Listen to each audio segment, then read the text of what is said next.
আসসালামু আলাইকুম রহমতুল্লাহ। এই মুহূর্তে আমি আছি হোসেনডাঙ্গা নোনা পুকুরে আছি। এখানে আমার একটা ভাইকে দেখতে পেলাম। আসসালামু আলাইকুম রহমতুল্লাহ। আসসালাম রহমতুল্লাহ বারকাতু। ভাইজান, আপনি কেমন আছেন? জি আলহামদুলিল্লাহ, অনেক শুকরিয়া আল্লাহ রাব্বুল আলামিনের কাছে। আলহামদুলিল্লাহ।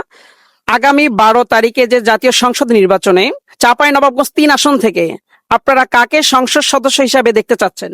আমরা বিগত আওয়ামী লীগও দেখেছি, বিএনপি, জাতীয় পার্টি সবই দেখেছি। তারা কোনো সময় এ পর্যন্ত দেশে কোনো পরিবর্তনই আসতে পারে নাই। তারা নিজেদের মধ্যে মারামারি, খুনাখুনি এবং তারা চাঁদাবাজ এই পর্যন্ত তারা প্রমাণ দিয়েছে যে আমরা যদি সামনেও আসে আমরা এগুলাই এভাবেই করব। তা আমরা এখানকার নোনাবাসী, হোসেনডাঙ্গা সহ 8 নম্বর ওয়ার্ডবাসী সবাই মা খালারা একসাথে জোট বেঁধেছে যে আমরা এবার নতুন দল যা বাংলাদেশ জামাত ইসলাম, দাড়িপাল্লা, নুর ইসলাম বুলবুল ভাই তিনাকে জয়যুক্ত করতে চাচ্ছেন যে আমরা একটা শান্তি শৃঙ্খলা এবং ন্যায় ইনসাফ ভিত্তিক আমরা থাকতে চাই। যাই হোক, মাশাল্লাহ। এখানে হোসেনডাঙ্গা দাঁড়িপাল্লার ভোটের পার্সেন্টেজ কিরকম হতে পারে? পার্সেন্টেজ অনেক অনেক পার্সেন্টেজ, কারণ এখানে শুধু আমার মুখে না আরো শুনতে পারেন যে আচ্ছা, আপনার বাড়ির মেম্বার কয়জন? আমার বাড়ি মেম্বার 6 জন। কত পার্সেন্ট দাঁড়িপাল্লার পক্ষে ভোট? 6 জনই আমার